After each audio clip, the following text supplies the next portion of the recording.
नमस्कार। The deep dive में आपका स्वागत है।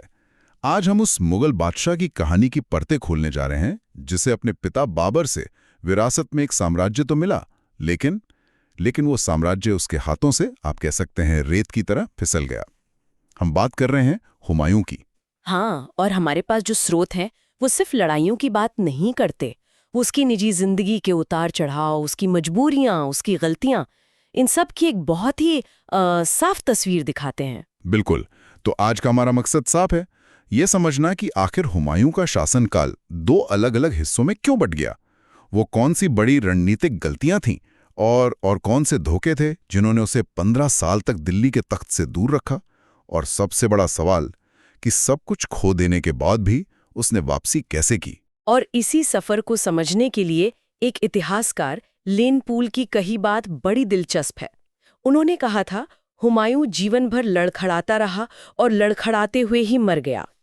आज हम इसी बात की पड़ताल करेंगे कि क्या हुमायूं की कहानी सिर्फ लड़खड़ाने की है या फिर गिरकर उठने की एक असाधारण मिसाल भी है। तो चलिए शुरू से शुरू करते हैं। साल 1530, आगरा। बाबर की मौत के बाद 23 साल का नसीरुद्दीन महमूद, जो अब हुमायूं के नाम से जाना जाएगा, तख्त पर बैठता है। हाँ, और तख्त पर बैठने से पहले वो बदख्शां का सूबेदार था। मतलब ऐसा नहीं था कि उसे शासन का कोई अनुभव नहीं था। अनुभव तो था, लेकिन जिस सिंहासन पर वो बैठा था वो फूलों की सेज नहीं, कांटों का ताज था। बिल्कुल। उसे विरासत में कई बड़ी समस्याएं मिली थीं, और मेरे हिसाब से सबसे बड़ी और घातक समस्या थी साम्राज्य का बंटवारा। हुमायूं ने अपने भाइयों में साम्राज्य बांट दिया। कामरान को काबुल और कंधार, अस्करी को संभल और हिंदाल को मेवात। लेकिन इसमें दिक्कत क्या थी? सुनने में तो ये भाईचारे की एक अच्छी मिसाल लगती है। कि ये सिर्फ जमीन का बंटवारा नहीं था, ये सैन्य शक्ति और खजाने का भी बंटवारा था। अच्छा। इसका मतलब था कि जब हुमायूं को शेर खां जैसे दुश्मन के खिलाफ एक मजबूत, एकजुट सेना की जरूरत थी, तो उसके अपने भाई ही उसकी सबसे बड़ी कमजोरी बन गए। एग्जैक्टली। हर भाई अपने इलाके को अपनी निजी जागीर समझता था, साम्राज्य का हिस्सा नहीं। जरूरत पड़ने पर मदद करने की जगह वो हुमायूं के खिलाफ ही साजिशें करते थे। मतलब घर के अंदर ही नींव कमजोर थी और बाहर भी तो दुश्मन कम नहीं थे। बिल्कुल नहीं। पूरब में अफगान सरदार जैसे महमूद लोदी, वो तो बाबर से मिली हार का बदला लेने के लिए बेचैन थे। और पश्चिम में गुजरात का सुल्तान बहादुर शाह एक बड़ी ताकत बनकर उभर रहा था, और इन सबसे ऊपर बाबर के लगातार युद्धों की वजह से शाही खजाना लगभग खाली था। हाँ, तो हुमायूं के पास न तो एकजुट सेना थी, न वफादार भाई, और न ही भरपूर पैसा। लेकिन इन चुनौतियों के बावजूद ऐसा नहीं था कि आते ही सब कुछ हाथ से निकलने लगा। उसने कुछ शुरुआती सफलताएं भी हासिल की, है ना? हाँ बिल्कुल। 1531 में कालिंजर का अभियान जीता। फिर 1532 में देवरिया के युद्ध में अफगानों को एक बड़ी हार थी। और देवरिया की जीत तो खास तौर पर महत्वपूर्ण थी। हाँ, क्योंकि उसने अफगानों के हौसले को तोड़ा। इन जीतों से हुमायूं ने ये तो साबित कर दिया कि वो एक काबिल सेनापति है। शायद इसी आत्मविश्वास में आकर उसने 1533 में दिल्ली में एक नए शहर की नींव रखी, दीनपनाह, यानी धर्म की शरणास्थली। उसे लगा होगा कि सब कुछ नियंत्रण में है। लेकिन शायद यही उसका मुगालता था, क्योंकि जब वो दिल्ली में दीनपनाह बनवा रहा था, तब पूरब में एक ऐसा तूफान पनप रहा था जो उसके तख्त को ही उड़ा ले जाने वाला था। तो एक तरफ हुमायूं गुजरात के बहादुर शाह से उलझा हुआ था, उसकी पूरी नजर पश्चिम पर थी। हाँ, और असल खतरा तो बिहार से आ रहा था, जहां एक अफगान सरदार शेर खां चुपचाप अपनी ताकत बढ़ा रहा था। और यही हुमायूं की एक बड़ी रणनीतिक भूल थी। उसने शेर खां को बहुत कम आंका। बिल्कुल। उसने 1535 में गुजरात पर चढ़ाई की और बहादुर शाह को हरा भी दिया। एक बड़ी जीत थी। उसने अपने भाई अस्करी को वहां का सूबेदार बना दिया। लेकिन अस्करी, वो तो बिल्कुल नाकाबिल साबित हुआ। हाँ, वो गुजरात को संभाल ही नहीं पाया और कुछ ही महीनों में गुजरात मुगलों के हाथ से निकल गया। तो गुजरात अभियान एक तरह से खोदा पहाड़ निकली चूहियां जैसा साबित हुआ। और इस बीच शेर खां को और मजबूत होने का वक्त मिल गया। बहुत ज्यादा वक्त मिल गया। गुजरात से खाली हाथ लौटने के बाद हुमायूं ने पूरब की तरफ देखा। उसने बंगाल पर चढ़ाई की और 1539 में उसकी राजधानी गौड़ पर कब्जा कर लिया। अच्छा। और हमारे स्रोत बताते हैं कि हुमायूं कला और खूबसूरती का शौकीन था। वो गौड़ की हरियाली और इमारतों से इतना खुश हुआ कि उसने उसका नाम जन्नताबाद यानी स्वर्ग का शहर रख दिया। और वहीं जश्न मनाने में डूब गया। हाँ, और ये उसकी एक और बड़ी गलती साबित हुई, क्योंकि जब वो जनताबाद में आराम कर रहा था तब दिल्ली में क्या हो रहा था? दिल्ली में उसका भाई हिंदाल, वही जिसे उसने मेवात दिया था। हाँ, उसी ने खुद को बादशाह घोषित कर दिया था। ये हुमायूं के लिए पीठ में छुरा घोंपने जैसा था, और यही वो वक्त था जब शेर खान ने अपनी चाल चली। उसने चुनार के बेहद मजबूत किले पर कब्जा कर लिया था, जो दिल्ली और बंगाल के रास्ते पर पड़ता था। तो हुमायूं जब बंगाल से लौटा तो उसे चुनार को घेरना पड़ा। हाँ, और ये घेराबंदी 6 महीने तक चली। 6 महीने?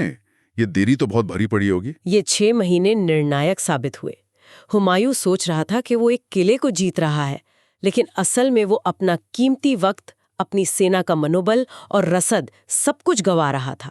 और इन 6 महीनों में शेर खान ने अपनी सेना को संगठित किया, गंगा के पार के इलाकों पर कब्जा किया और अगली बड़े लड़ाई की पूरी तैयारी कर ली। तो हुमायूं ने किला तो जीता, लेकिन युद्ध हारने की जमीन तैयार कर ली। बिल्कुल। और इस जमीन पर पहला बड़ा युद्ध हुआ 27 जून 1539 को, चौसा का युद्ध। गंगा और कर्मनाशा नदी के बीच। हाँ, शेर खान ने मुगल सेना पर ऐसा अचानक और जोरदार हमला किया कि उन्हें संभलने का मौका ही नहीं मिला। भगदड़ मच गई। और हुमायूं की इतनी बुरी हार हुई कि उसे अपनी जान बचाने के लिए घोड़े समेत गंगा नदी में कूदना पड़ा। और यही वो मशहूर किस्सा आता है ना, एक भिश्ती यानी मल्लाह ने उसकी जान बचाई थी। हाँ, निजाम नाम के एक भिश्ती ने। और हुमायूं ने उससे वादा किया कि वो उसे एक दिन का बादशाह बनाएगा। और कहते हैं कि बाद में जब उसे कुछ समय के लिए सत्ता मिली तो उसने अपना वादा निभाया भी। और उस निजाम ने उस एक दिन में अपनी याद में चमड़े के सिक्के चलवाए। हाँ, ये घटना हुमायूं के चरित्र के बारे में 2 बातें बताती हैं। एक कि वो वादे का पक्का था, और दूसरा उस वक्त उसकी लाचारी किस हद तक थी। चौसा की जबरदस्त जीत ने शेर खां को शेरशाह बना दिया। उसने शेरशाह की उपाधि धारण की और अब वो हिंदुस्तान के तख्त का सबसे बड़ा दावेदार था। और उसने इस दावे को हकीकत में बदला ठीक 1 साल बाद, 17 मई 1540 को। कन्नौज या बिलग्राम का युद्ध। हाँ, इस बार हुमायूं के भाई कामरान और हिंदाल उसके साथ तो थे, लेकिन सिर्फ नाम के लिए। मुगल सेना का मनोबल पहले ही टूट चुका था। और शेरशाह की रणनीति के आगे वो टिक नहीं पाए। बिल्कुल नहीं, ये एक निर्णायक हार थी। और इस हार के बाद हुमायूं के पास भागने के सिवा कोई रास्ता नहीं बचा। दिल्ली का तख्त अब शेरशाह ज़ूरी का था। और हुमायूं, एक बेताज बादशाह, अपने ही मुल्क में एक भगोड़ा बन गया। ये उसके जीवन का सबसे निचला बिंदु था। हाँ, अगले 15 साल निर्वासन, दर दर की ठोकरें खाने और बेबसी के साल थे। वो आगरा से पंजाब गया, फिर सिंध की तरफ भागा, इस उम्मीद में कि उसके भाई उसकी मदद करेंगे। लेकिन किसी ने नहीं की। किसी ने नहीं। कामरान ने तो उसे अपने इलाके में घुसने तक नहीं दिया। ये 15 साल का लंबा वक्त, इस दौर में वो पूरी तरह टूट सकता था। लेकिन यही उसकी कहानी में एक नया मोड़ आता है। बिल्कुल। इसी मुश्किल दौर में जब वो सिंध में भटक रहा था, 1541 में उसने हमीदा बानो बेगम से शादी की। और फिर 1542 में अमरकोट के राजपूत किले में अकबर का जन्म हुआ। हाँ, एक ऐसा शहजादा जिसका जन्म तब हुआ जब उसके पिता के पास सिर छुपाने के लिए अपनी कोई जमीन नहीं थी। शायद इसी बेटे के जन्म ने हुमायूं को टूटने नहीं दिया। और उसने मदद के लिए बाहर देखना शुरू किया। हाँ, उसने फारस यानी आज के ईरान का रुख किया। लेकिन फारस के शाह से मदद लेना कोई आसान सौदा नहीं था। उसे शिया धर्म अपनाने का दिखावा करना पड़ा। हाँ, जो एक सुन्नी बादशाह के लिए बहुत बड़ी और अपमानजनक बात थी। उसे कांधार जीतने के बाद शाह को सौंपने का वादा करना पड़ा। ये दिखाता है कि वो अपना साम्राज्य वापस पाने के लिए किसी भी हद तक जाने को तैयार था। तो उसने फारस की मदद से एक नई सेना खड़ी की। लेकिन भारत वापस आने से पहले उसने एक बहुत जरूरी काम किया। एक ऐसा काम जो शायद उसने 15 साल के तजुर्बे से सीखा था। उसने सबसे पहले अपने घर को ठीक किया। मतलब? वापस छीने। अच्छा, पहले अपने भाइयों से निपटा। हाँ, उसने समझ लिया था कि जब तक ये भाई उसकी पीठ में छुरा घोंपने के लिए तैयार रहेंगे, वो हिंदुस्तान नहीं जीत सकता। उसने पहले एक मजबूत बेस बनाया और फिर दिल्ली की तरफ देखा। और 1555 में वो वापस लौटा। उस वक्त तक शेरशाह की मौत हो चुकी थी और उसके उत्तराधिकारी कमजोर थे और आपस में लड़ने में व्यस्त थे। हुमायूं के लिए इससे बेहतर मौका हो ही नहीं सकता था। और उसने इस मौके का पूरा फायदा उठाया। हाँ, उसने 2 निर्णायक लड़ाइयां लड़ी। पहली मई 1555 में मच्छीवाड़ा का युद्ध, जिसमें उसने अफगानों को हराया। और फिर जून 1555 में सरहिंद का युद्ध। इस लड़ाई में उसने सिकंदर शाह सूरी की सेना को कुचल दिया। और इसी जीत के साथ 15 साल के लंबे और कठिन इंतजार के बाद हुमायूं ने दिल्ली का सिंहासन वापस हासिल कर लिया। यह इतिहास की सबसे बड़ी और अविश्वसनीय वापसी में से एक है। लेकिन इतनी लंबी जद्दोजहद के बाद मिली जीत का जश्न वो ज्यादा दिन नहीं मना सका। सिंहासन वापस पाने के मुश्किल से 6-7 महीने ही हुए होंगे। हाँ, जनवरी 1556 में दिल्ली में अपने ही बनाए दीनपनाह किले में मौजूद पुस्तकालय, जिसे शेर मंडल कहते हैं, उसकी सीढ़ियों से उसका पैर फिसला और गिरकर उसकी मौत हो गई। ये तो बहुत ही दुखद और विडंबना भरा अंत है। जिस दीनपनाह को उसने अपने शासन की शुरुआत में बनवाया था, वही उसकी मौत की वजह बना। और यहीं पर इतिहासकार लेनपूल की वो बात एकदम सटीक लगती है ना? हुमायूं जीवन भर लड़खड़ाता रहा और लड़खड़ाते हुए ही उसकी मौत हुई। वो गद्दी पर बैठा, फिर लड़खड़ा कर गिरा।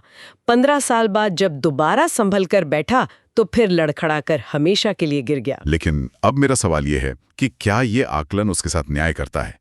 क्या उसकी कहानी सिर्फ लड़खड़ाने की है? ये भी तो एक हकीकत है कि उसने सब कुछ खोकर भी उसे वापस पाया। ये जिद, ये लगन, ये भी तो उसकी विरासत का एक बड़ा हिस्सा है। बिल्कुल। उसे सिर्फ एक असफल शासक के तौर पर देखना इतिहास को बहुत सरल बनाना होगा। हाँ, उसने गलतियां की, अपने भाइयों पर भरोसा किया, अपने दुश्मनों को कम आंका।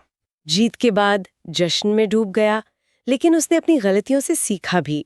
अगर वो 1555 में वापस न आता तो मुगल साम्राज्य का इतिहास, अकबर का सुनहरा दौर, शायद होता ही नहीं।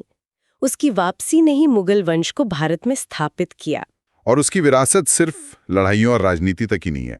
उसकी मौत के बाद दिल्ली में बना उसका मकबरा आज भी उसकी याद दिलाता है। हाँ, उसकी बेगम हाजी बेगम ने इसे बनवाया था और इसके वास्तुकार थे मिर्जा गियास।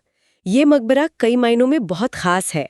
ये भारत का पहला 4 बाग शैली का उद्यान मकबरा था, मतलब ऐसा मकबरा जिसके चारों तरफ बाग हों। और इसी शैली का विकसित रूप हमें आगे चलकर ताजमहल में देखने को मिलता है। एग्जैक्टली। और इसे मुगलों का कब्रिस्तान भी कहा जाता है ना? हाँ, सही कहा। क्योंकि बाद में दारा शिकोह समेत कई मुगल शहजादों और परिवार के लोगों को यहीं दफनाया गया। इसकी वास्तुकला और ऐतिहासिक अहमियत इतनी ज्यादा है कि 1993 में यूनेस्को ने इसे विश्व विरासत स्थल घोषित किया। कला के क्षेत्र में भी तो उसका योगदान था। निर्वासन के दौरान वो भारत की संस्कृति के संपर्क में आया। और ये संपर्क मुगल भारत के लिए बहुत फायदेमंद साबित हुआ।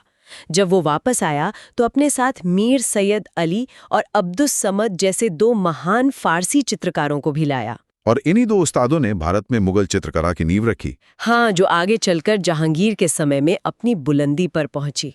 और हमें हुमायूं की जिंदगी की इतनी बारीकियां पता कैसे चलती हैं? इसका श्रेय तो उसकी चचेरी बहन गुलबदन बेगम को देना होगा। बिल्कुल, जिन्होंने फारसी में हुमायूं नामा लिखे।